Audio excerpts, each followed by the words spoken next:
Pues nuestro primer invitado de esta noche es senador, es de La Rioja, se llama Juan Francisco Martínez Aldama y esta tarde ha estado en el Centro Cultural Integrado para hablar del plan de empleo del Partido Socialista Obrero Español. Senador, buenas noches. Muy buenas noches. Antes de entrar en materia sí que me gustaría saber, porque a lo mejor nosotros, los que vivimos en Medina del Campo, pues posiblemente, por lo que queremos a la tierra, no somos realistas, ¿no? Pero desde fuera, ¿cómo se ve Medina del Campo? Cuando uno llega ya al alto, divisa Medina y una vez que entra, ¿cómo se ha encontrado Medina del Campo? Pues a mí me ha gustado mucho. Me ha gustado mucho por dos cosas fundamentales. En primer lugar, por el talante de sus gentes. Me he sentido como en mi casa, es como mejor se puede expresar uno, sentirse como en su casa. Sois gente amable, afable, acogedora. Quizás tenga mucho que ver con haber sido una ciudad potente en el ámbito de las ferias, ¿verdad? El cruce de gentes, el enriquecimiento mutuo. Y en segundo lugar, pues vengo de conocer vuestro museo y realmente estoy impresionado, porque mi formación académica es licenciado en arte y he podido disfrutar de cosas inclusive de las que me examiné en su momento, como por ejemplo la Piedad de Juan de Juní. Entonces, no tengo más que palabras de agradecimiento y decir que tenéis un pueblo que me ha acogido bien y que me ha gustado muchísimo. Pues antes de profundizar en lo que va a ser ese plan de empleo, claro, yo no puedo dejar de preguntarle una noticia que ha saltado hoy a la prensa a nivel nacional, y es que al parecer, según publica el diario El Mundo, líderes del Partido Socialista Obrero Español piden a Medina que se presente a las primarias. ¿Algo que aportar al respecto? ¿Sabe algo de todo esto? ¿Le ha pillado aquí en Medina sin tener conocimiento de ello? ¿Ya lo sabían? Bueno, hace tiempo que se está hablando de cuestiones estas, ¿no? Yo creo que actualmente el partido está volcado fundamentalmente en preparar una alternativa al Partido Popular, que es lo que hace falta.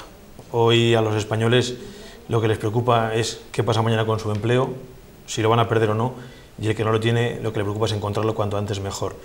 Y ahora el PSOE no está eligiendo un nuevo líder. Cuando llegue el momento, evidentemente, como cualquier socialista de España, podré dar mi opinión, pero ahora, sinceramente, es un tema que no toca. No toca, y además que, bueno, pues es un poco que ha salido ahí hoy que, bueno, puede ser un poco, pues, para poner, ¿no?, en primera línea de fuego, digamos, a Eduardo Medina, pero no toca. Vamos a hablar de lo que toca, que es hablar del plan de empleo del PSOE y la reforma laboral del Partido Popular y sus consecuencias. Esta mañana en rueda de prensa, pues ya nos avanzaba un poco por dónde va a ir la actuación del Partido Socialista, ¿no? Sí, es una actuación que tiene mucho que ver con el fracaso de la reforma laboral del Partido Popular. Claro, ya ha pasado un año de reforma laboral y ya se puede enjuiciar y ya se puede valorar. Claro, un partido político como el Partido Popular, que llega al gobierno diciéndonos voten al Partido Popular, con Rajoy en la Moncloa llegará la confianza, con la confianza llegará el empleo y el problema de España, que es el empleo, se va a solucionar. Pues ha sido todo lo contrario. El gobierno hace una reforma laboral que ha provocado la pérdida de 850.000 empleos, que ha provocado que tengamos hoy casi 1 millón de parados más que hace un año, cuando llegó al gobierno el Partido Popular, que nuestros jóvenes, y Medina no es ajeno, tienen un paro del 55%, y por cierto, yo le pediría a la ministra un poco de sensatez y sentido común. Los jóvenes españoles no se marchan de España, como dice la ministra, por movilidad exterior, se marchan por exilio forzoso, porque lamentablemente en España no hay trabajo para nuestros jóvenes. Y es un drama para el país, y yo bien que lo siento particularmente, porque es una paradoja que nuestros jóvenes estén más formados que nunca, que hagamos un esfuerzo colectivo, ayuntamientos, comunidades y el gobierno de España, para formar a los jóvenes, y desgraciadamente cuando pueden revertir su conocimiento al servicio del país, de España, se marchan fuera, porque aquí no hay oportunidades. Eso es un drama. O, por ejemplo, una última consecuencia de la reforma laboral, que es la pérdida de 220.000 empleos públicos. Pero estamos hablando de empleos públicos de los que afectan a la vida cotidiana de la gente. Hablamos de maestros, hablamos de médicos. Y esto es una gran paradoja. ¿Cómo es posible que nos hagamos el harakiri como sociedad? Si lo que hace falta es que nuestros niños y jóvenes tengan más y mejor educación. Y hace falta que nuestros enfermos puedan sanar cuanto antes. Luego, la reforma laboral está siendo desastrosa en términos de empleo y también desastrosa desde el punto de vista social por los recortes tan importantes que está provocando. Yo esta mañana anotaba 3 matices, hablaba usted de 3 aspectos negativos en esta reforma laboral. Por un lado, despidos más baratos; segundo, rebaja de salarios; y tercero, romper negociaciones colectivas, ¿no? Es un poco, pues prácticamente esas líneas. Claro, se podrían decir muchas más, pero yo creo que son las más importantes. Claro, el despido con la reforma laboral se abarata y de qué manera, en torno al 60%. Yo decía también esta mañana, hace falta una reforma para contratar, no para despedir, porque el problema de España es que tenemos 6 millones de parados. Luego, cualquier cambio laboral tiene que ser para hacer más fácil la contratación, no el despido. Porque si además hacer el despido más barato y fácil en época de crisis entra en vigor, lo que la gente hace es despedir, y es lo que ha pasado. Aumento del paro vía despidos. La segunda cuestión es muy importante para el país.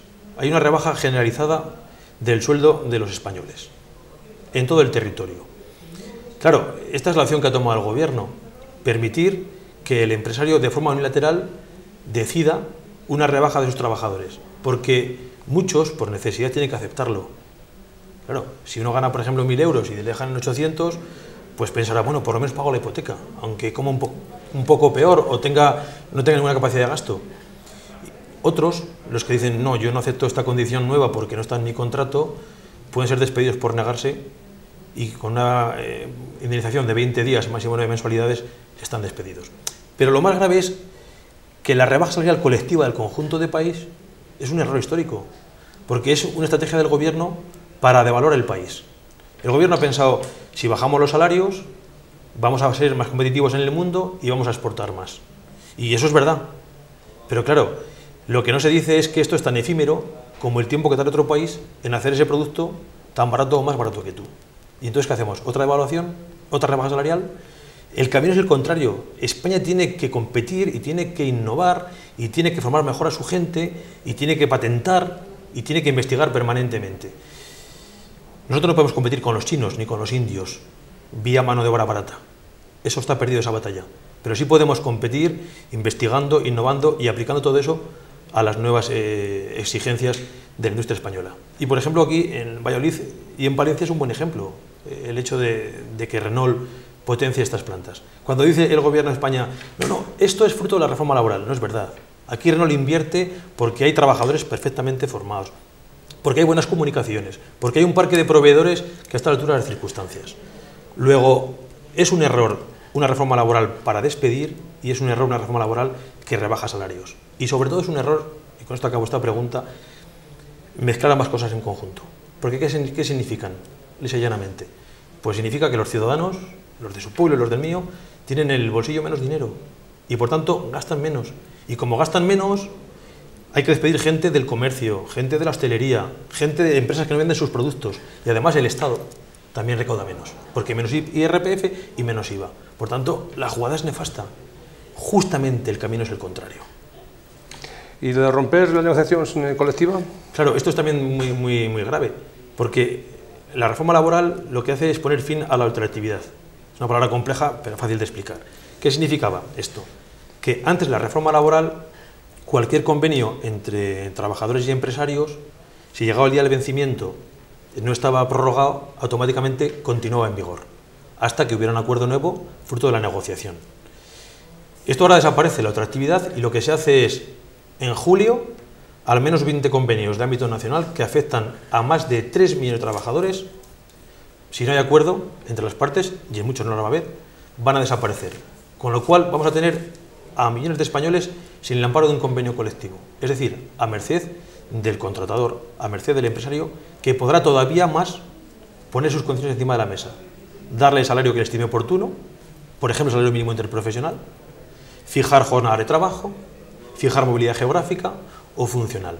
Y esto es, sencilla y llanamente, cargarse el trabajo de 3 décadas que han hecho los sindicatos para que ese equilibrio entre las partes fuese real. Porque si algo reconoce en España la Constitución española es el equilibrio entre las partes. Los sindicatos tienen un papel que jugar a nivel constitucional. Yo sé que están muy desprestigiados, incluso hay una campaña para su desprestigio, pero los sindicatos han sido pieza fundamental en el avance colectivo de la sociedad. Dice que han sido, y esta mañana yo escuchaba también, que como que parece que pueden desaparecer. Claro, es que es lo que busca el gobierno del Partido Popular, que no haya la fuerza sindical que permita negociar un convenio para dejar al trabajador solo y desprotegido ante el empresario. O es igual que, por ejemplo, un comité de empresa de una empresa sin trabajadores sea el que se sienta a negociar que uno por uno pase por el despacho del jefe. Evidentemente que no. Y al final, siempre los trabajadores hemos avanzado en nuestras condiciones de trabajo cuando ha habido pues, la unión y la negociación y el acuerdo con los empresarios. Porque se puede hacer de dos formas. Se puede hacer esto por imposición, que es lo que ha hecho el Partido Popular, o se puede hacer por negociación. Y ya había un buen acuerdo, un mes antes de la reforma laboral. Y ya había un acuerdo entre sindicatos y empresarios, entre UGT, Comisiones Obreras, COE y CEPIME, en enero del 2012, que era básicamente un acuerdo que se llamaba por la competitividad y la negociación colectiva, y que establecía moderación salarial. Los trabajadores decían, estamos de acuerdo en que el momento no es un momento óptimo para incrementar salarios. Y había un sacrificio compartido. Y eso me parece bien. En épocas de dificultades, el sacrificio compartido entre trabajador y empresario. ¿Y qué hace el mes siguiente la reforma laboral? Se carga este acuerdo, que estaba ya pactado entre sindicatos y empresarios, e impone su rodillo, e impone sobre todo pues que el empresario tiene total predominio sobre el trabajador. Y esto creo que es un mal negocio para el conjunto de los españoles. Ahora mismo el Partido Socialista Obrero Español tiene una buena reforma en sus manos o no. Nosotros hemos dicho fundamentalmente que esta reforma laboral no nos gusta y hay un compromiso de Alfredo Pérez Rubalcaba de que cuando el PSOE vuelva al gobierno, y volveremos, esta reforma laboral la vamos a derogar, no hay ninguna duda. Pero el PSOE tiene algo más importante encima de la mesa. También lo tiene Rajoy. Rajoy tiene encima de su mesa un documento desde hace 2 meses, que es una propuesta del PSOE para llegar a un gran acuerdo nacional por el empleo. Y me parece inconcebible que con 6 millones de parados, y siendo la principal preocupación de los ciudadanos de España, Rajoy todavía no ha respondido ni tan siquiera a Rubalcaba sobre ese plan. Yo creo que en época de dificultades lo inteligente es sumar esfuerzos. Ya me hubiera gustado a mí haber tenido una oposición, cuando estaba el gobierno del Partido Socialista, con propuestas encima de la mesa. El PP no hizo ninguna propuesta. Fue descalificar al presidente del gobierno y a sus políticas. El PSOE critica lo que no nos gusta, pero encima de la mesa hay un plan. Además yo creo que es interesante. También esta mañana hacíamos alguna de las medidas. Nos parece justo que si hemos sido capaces como país de destinar 40.000 millones de euros a rescatar a los bancos, que menos que dedicar la mitad, 20.000 millones de euros, a un plan para las pymes, para que tengan circulante para la actividad productiva. Es que hoy el problema de nuestros empresarios, aparte de que van perdiendo mercado por consecuencia de la crisis, es financiarse en su gestión diaria. Y si la banca privada no da préstamos, que no los da, es evidente que los poderes públicos tienen que tomar decisiones. Y ese remanente de 20.000 millones de euros sería muy importante para que esa pequeña empresa de 2, 3, 5, 7 trabajadores encuentre esos 50, 60.000, 100.000 euros que le hacen falta para mantenerse abierto. Y yo no entiendo cómo Rajoy es incapaz de llamar a Alfredo Pérez Rubalcaba para decirle, oye, esto me parece bien, o en vez de 20.000, yo 30.000, pues perfecto, o 15.000 porque hay necesidades presupuestarias, pero esto hay que hablarlo. Y yo creo que el PP comete un enorme error cuando pretende afrontar en solitario el problema principal del país, que es el empleo. Si algo requiere acuerdo hoy en día en la política española, es el empleo. Y por eso yo propuse mismo, como portavoz de empleo en el Senado, un gran acuerdo nacional por el empleo entre gobierno, entre comunidades autónomas, entre ayuntamientos, sindicatos y empresarios. Es decir, entre todos, porque de esto o salimos todos o no sale nadie. Esta mañana en la presentación de Juan Francisco Martínez Aldamar nos comentaban que está llevando de forma meticulosa, es la persona posiblemente que más conocimientos tenga en materia de empleo y seguridad social dentro del Partido Socialista. ¿Cómo ve Castilla y León? ¿Cómo se ve Castilla y León desde fuera precisamente de esas fronteras regionales? Porque al ser un senador de La Rioja y tal, ¿cómo tenemos el panorama distribuido por regiones y precisamente nos centramos en Castilla y León, que estamos donde estamos nosotros? Bueno, en Castilla y León yo creo que el presidente hace muy mal diciendo que estamos mejor que los demás, porque como la tasa de paro es menor que la media, yo creo que es un falso consuelo. Castilla y León tiene menos paro que la media porque lamentablemente es de las comunidades donde sus jóvenes más se marchan. En Castilla y León hay una falta de oportunidades para los jóvenes que hace que se marchen a otras regiones o que se marchen al extranjero. Y esto durante la crisis se acentúa todavía más. Es un problema de región cuando una región pierde a sus jóvenes, porque los jóvenes, cuando se dice son el futuro, es que es verdad. Es que el trabajo de los jóvenes permitirá pagar las pensiones del futuro de los demás. Y si los jóvenes se marchan por falta de oportunidades, pues es un problema. A mí me gustaría que la Junta de Castilla y León, lejos de decir de forma autocomplaciente, estamos mejor que la media, 5 o 6 puntos menos que la media, se pusiera manos a la obra y a los jóvenes de Castilla y León les diera oportunidades.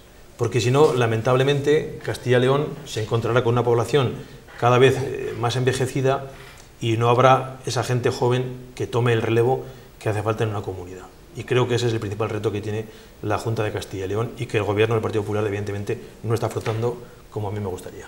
Pues con Francisco Martínez Aldama podríamos estar hablando muchísimo más porque es un tema tan preocupante y tan amplio y extenso como es el tema del empleo, que digo, podemos estar muchísimo tiempo, pero claro, esta mañana bien pronto rueda de prensa, hablando del empleo. Hace unos minutos en el Centro Cultural Integrado ha finalizado pues la charla, el acto público, hablando de empleo. Ahora viene aquí, hablando de empleo, uno no se cansa de estar todo el día... Y antes con los sindicatos y empresarios, en una reunión muy interesante en la sede del partido con UGT, comisiones obreras y los empresarios. Hombre, pues no es que canse, yo creo que es mi obligación. Y el tema, desde luego, es preocupante y es apasionante. Y creo que cuando se hable de empleo hay que hacerlo con rigor y aparcar la demagogia porque hay mucha gente sufriendo y pasándolo mal. Pues Juan Alfredo, muchísimas gracias y mucha suerte. Muchísimas gracias a ustedes.